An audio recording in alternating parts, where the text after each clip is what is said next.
Ushers, close the doors.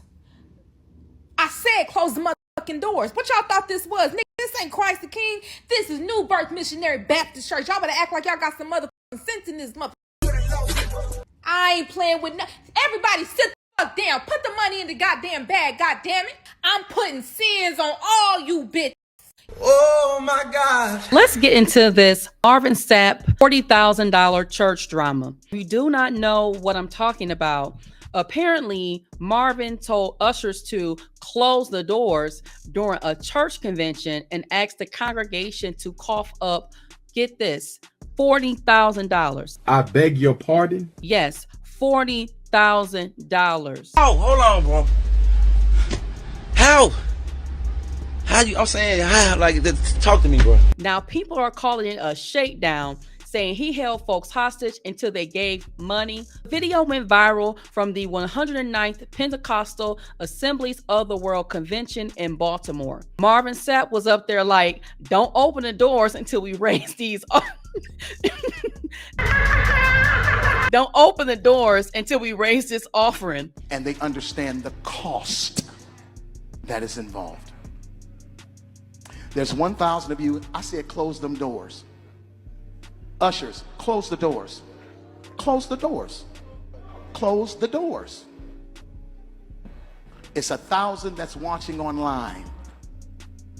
This is a small seed. If I get 1,000 online to give this, if I get 1,000 in the sanctuary to give this, that's $40,000 tonight. Now, everyone up here, we've all sowed and seeded, but I need everyone standing up here with us, with me, to plant a seed of $100. Because again, it costs to sit up here. And this is what I need you to do. If you're giving electronically, or even if you're giving tangibly, I'm gonna have y'all come to the altar and give it, because I need to see 1,000 people moving. Bring them baskets. I want the baskets up here. I want to see the folk. Get the collection plate right on that side. Nigga, get it around on that side. Y'all start moving. Y'all can bring it right now. Come. 1,000 people need to give $20. 1,000 people need to give $20. 1,000 people online need to give $20. This is easy, saints. See a big tray. I'm like, I'm leaving here with something. You know what I mean? I'm from around the way. I'm leaving with something.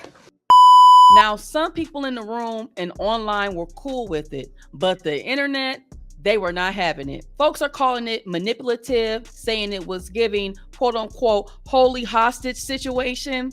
One person even said this felt more like a stick up than a sermon. It don't matter to me if Marvin Sapp locked the doors or closed the doors.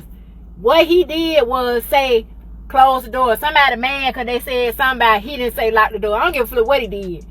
The point of the matter is he did just like a bank robber do when you go to the bank. They give you a letter and they have a pum. They give you a letter and tell you what to do. Lock them doors. Lock them doors. That's what Marvin Sapp did. Told you to lock them doors just like a bank robber. Anyway, I don't care about that. Because concerning that, I ain't worried about that no more. Because the way these churches are going today, I ain't worried about that. I tell you what.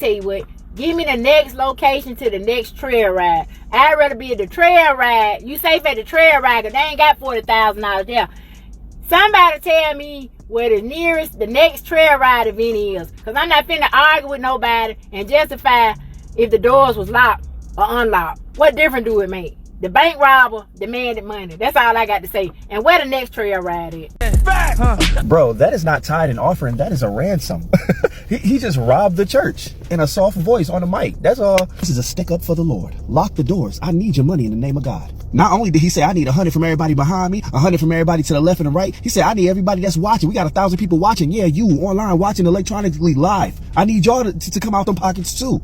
He had people online scared watching with their phone like, shit, where my card at? You trying to make Sunday dinner and you have church playing in the background. Now you got to go run and get your debit card. Listen, I did not know, and I might be late to the party, but I did not know there are a lot of churches out here that you cannot go to unless you have a job because they have to check your pay stubs to make sure that you are giving the proper 10%.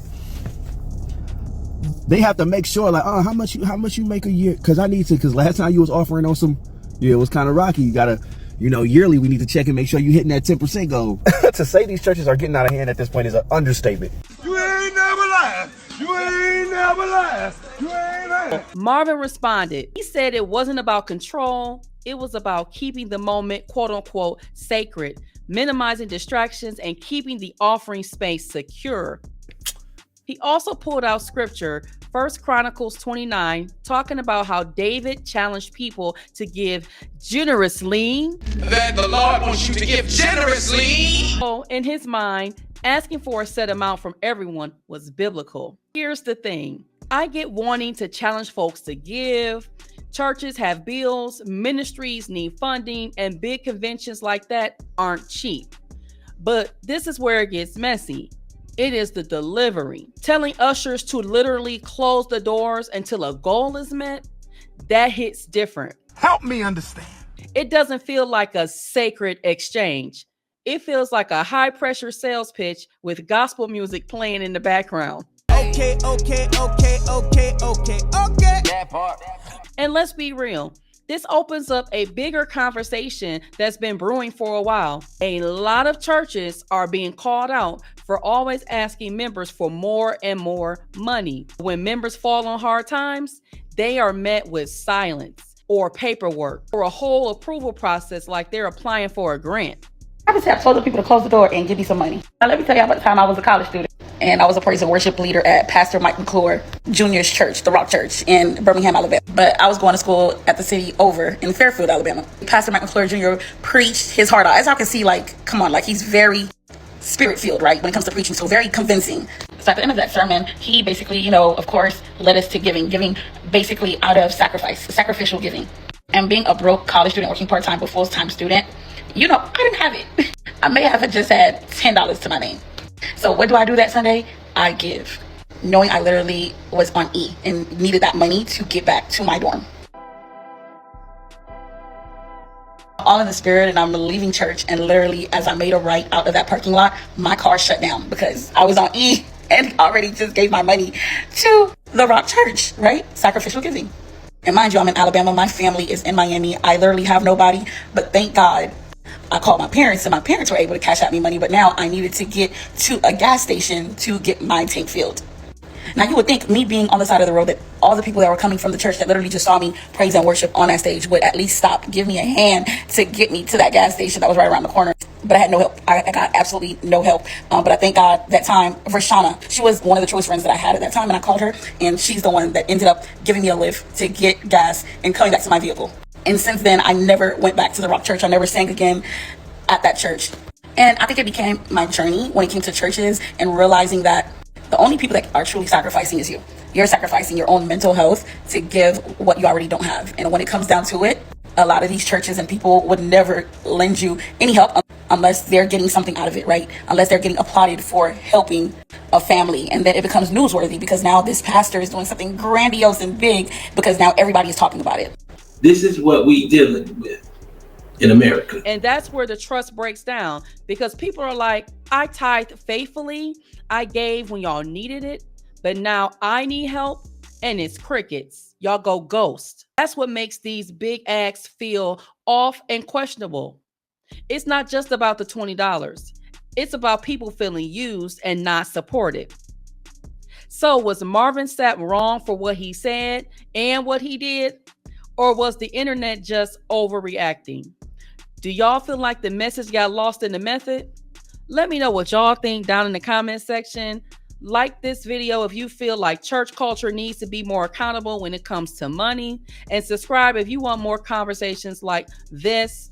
If you enjoy my commentary, please leave a like, share this video, as well as consider subscribing to the channel. And to the next video, peace, y'all. Y'all know goddamn well that man didn't say nothing about lock. The word lock means don't let in, don't let out. Close means you can go out if you want. The pastor asks you not to go out. And if you choose to go out, you can go out. Close anything. But that shit there, I can't talk for that. No can do that. I used to do a series called Your Pastor is a Pimp If, and people would get mad at me because it'd be stuff their pastor was doing. And one of them was a version of what Marvin Sapp did, but it wasn't as egregious, so it was more effective. And what they do is they feed on your need to please the pastor and show off for the congregation while guilt-tripping you into giving more than what you can afford. For example, what they do is they make up a fund, then they set the bar. I'm going to start off with $500. And they turn around to the dignitaries expecting them to match it. That's some pressure right there. Now they turn it to the congregation and they start low. All right, if you got $1 to give to the Lord, amen. You got $5. $10. You got $100, the Holy Ghost gonna come get it for you. Forget about the scripture of the poor widow that gave from her poverty being actually more than what the rich man gave when he gave from his wealth. Let's play on their guilt and their insecurities because I'm trying to get as much money as I can. It's a disgraceful display of public manipulation. If they do this at your church, your pastor's a pimp. Y'all kill me with these vague fucking statements. What you trying to say? My crew, let's go, because I can see this about to get real ugly. There's 1,000 of you. I said close them doors. Excuse me, you're going to have to get out my way. No. I'm trying to respect the house of the Lord. Ushers, close the doors. Usher, move out my way. No. If I get 1,000 online to give this, if I get 1,000, I don't know, but I ain't got nothing to get. That's $40,000. I want to hear that. You're going to have to move. No, I'm busting you this door cannot down, get through. because I'm not giving up nothing. I need everyone standing up here with us, with me, to plant a seed of $100. I bet I got $100 to get home. And I gotta put gas in my tank. Sit down, gas. And y'all over here trying to goddamn wash your mouth. Forgive me. Bring them baskets. It I don't want the make no baskets up here. sense. I want to see the folk. Y'all start moving. How the fuck we gonna do this if we ain't You got stop that cuss. I don't want to hear that. You don't tell me to hush cussing. That's You mind disrespect. your business, sister, for you get your end pulled off. Turn my $40,000. That's for his needs, She not for this church. And I ain't got time. I got my own needs. I have my needs $40,000. Who the fuck is he to lock Who that girl got a knife on her? Who can't move?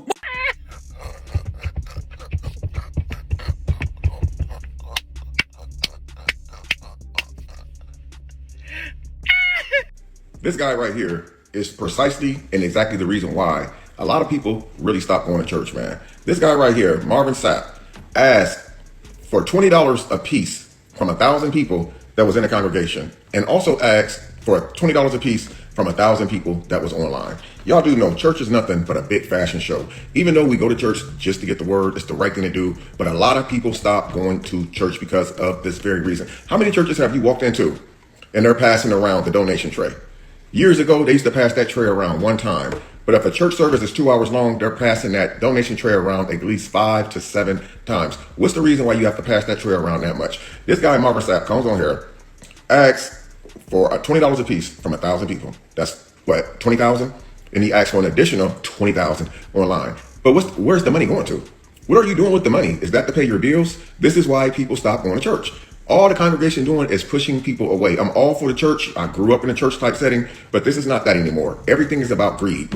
Why would you need $40,000 from the people of the church when you got people that's attending the church, sitting in that church right now, that's in that church because they're struggling right now? They're literally in the church right now because they need prayer. They need a blessing. That's why they're in the church. Why are you taking from people that's in the church to seek help in the first place, man? Listen, I always said this. Everything that's going on nowadays is a scam.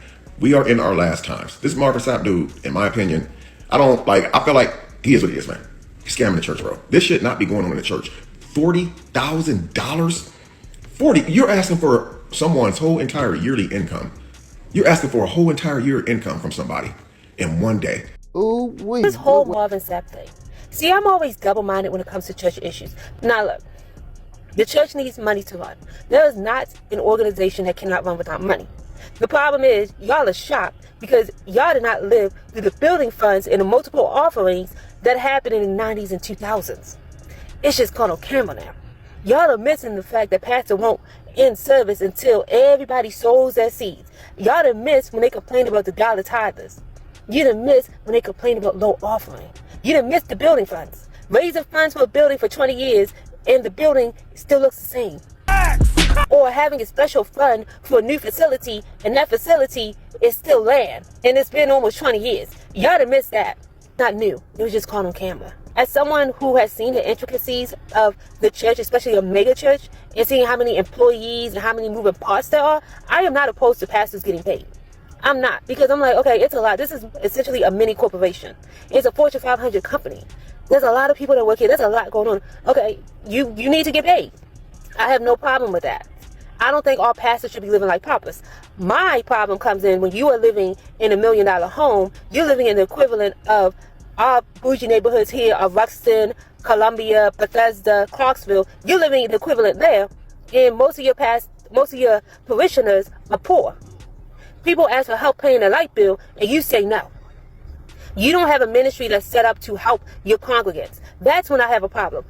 But I have no problem with a pastor getting paid like he's running a large corporation, because he is. But you should not be in a lap of luxury and everybody else is struggling.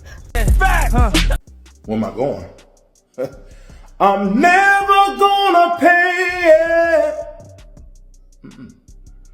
I'm never gonna pay it. What you gonna do? You have lost it all. And now I see you're closing doors on me, and I can say I'm stronger than all these ushers right here. I'm wiser. The old me would be like pat, pat, pat, okay? But I'm better, much better, yeah. Since I know the Lord, I ain't gonna lay him out, but y'all gonna be on out the way. Oh, you think it's a game? Yeah, I thought so, Elder.